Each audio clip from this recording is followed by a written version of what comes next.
दोस्तों, क्या फायदा ऐसे सफर का जब लंबा सफर तय करके भी आपको झूठी परोसना है। जी हां, मैं बात कर रहा हूं ब्रिटेन के खतरनाक लेजर हथियार की, जिसकी वजह से यमन मुसीबत में आ गया है। इसकी हकीकत भी आपके सामने रखूंगा कि आखिरकार ब्रिटेन के खतरनाक लेजर हथियार की सच्चाई क्या है और किस तरीके से जब लगातार ताबड़तोड़ बमबारी यमन के ठिकानों पर हो रही है, उसके बावजूद जो अंसारुल्लाह और यमनी सेना का पलटवार है वो काबिले तारीफ है। जहां एक बार फिर अमेरिकी जहाज केम रेंजर को निशाना बना करके हुतियों ने यह साफ तौर पर बता दिया है कि वो पीछे हटने वाले नहीं हैं।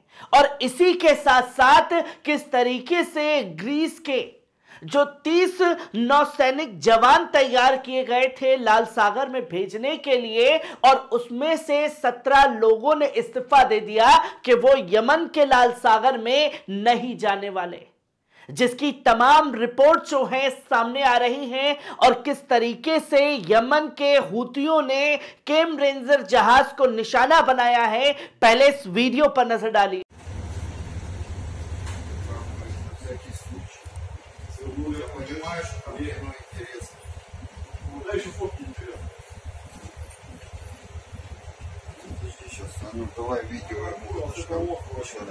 तो दोस्तों, आपने देखा सबूत के तौर पर कि किस तरीके से यमन की भी जो मिसाइलें हैं, ड्रोन हैं, बैलिस्टिक मिसाइलें, उसका इस्तेमाल किया जा रहा है और सटीक निशाने पर ब्रिटेन और अमेरिका को जवाब भी देने का काम किया जा रहा है।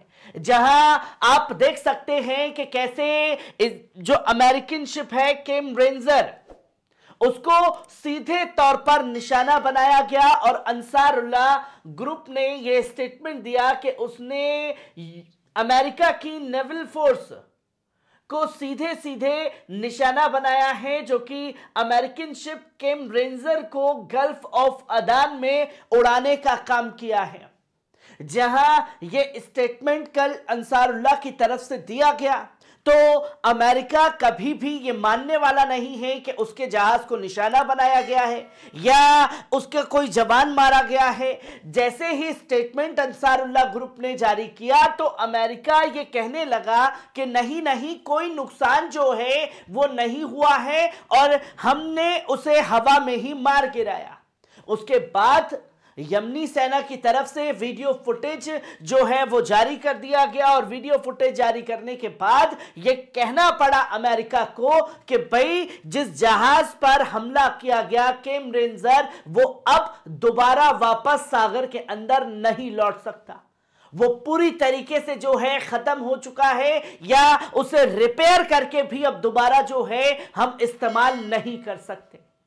और ये स्टेटमेंट महज कुछ ही घंटों के अंदर अमेरिका अधिकारियों का बदल जाता है, वो भी ब्रिटेन जर्नलिस्ट CNN से बात करते हुए। और वो कहते हैं कि अब वो जहाज पूरी तरीके से खत्म हो चुका है। यमन के हुतियों ने उस पर तगड़ा प्रहार किया। यह है अंसारुल्लाह की ताकत, जो पीछे हटने का नाम वो नहीं ले रहा है।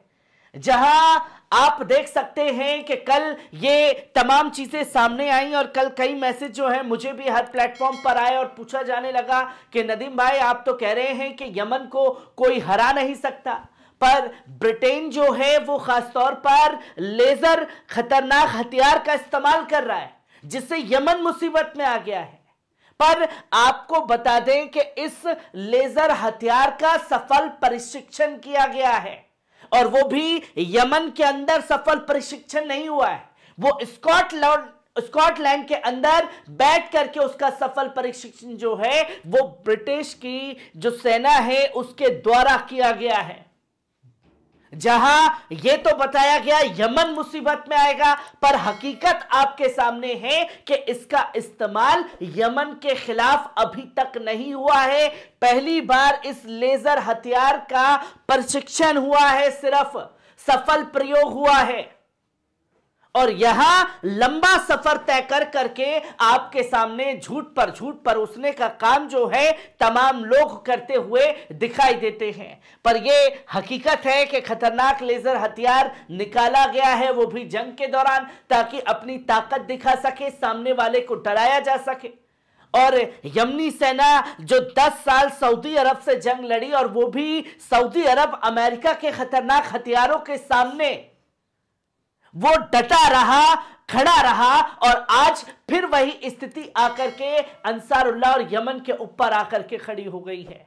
और यमन ने यह साफ तौर पर संदेश दे दिया है कि वो पीछे हटने वाला नहीं है। और खतरनाक लेजर हथियार की जब सफल प्रशिक्षण किया गया है, और एक छोटा सा मेजर स्टेप है उसका, एक सेना का छोटा सा अभ्यास, ताकि दुश्मन को दिखा सके कि वो ताकत में कितना बड़ा है।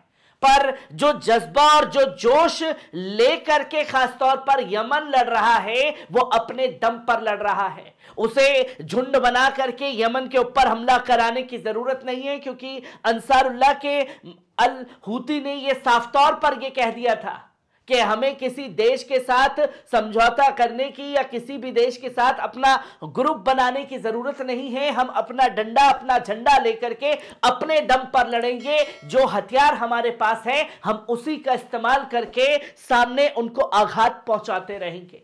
ये तमाम चीजें जो हैं वो सामने आई। और इसी के साथ साथ ये जानने समझने की जरूरत है कि जब तमाम देशों के जहाजों के ऊपर निशाना बनाया जा रहा है, तब ऐसे समय पर ग्रीक के जहाज को भी 2 दिन पहले निशाना बनाया गया, जहां सीधे सीधे उस पर हमला हुआ। उसकी तस्वीरें जो हैं वो लोगों के सामने आई।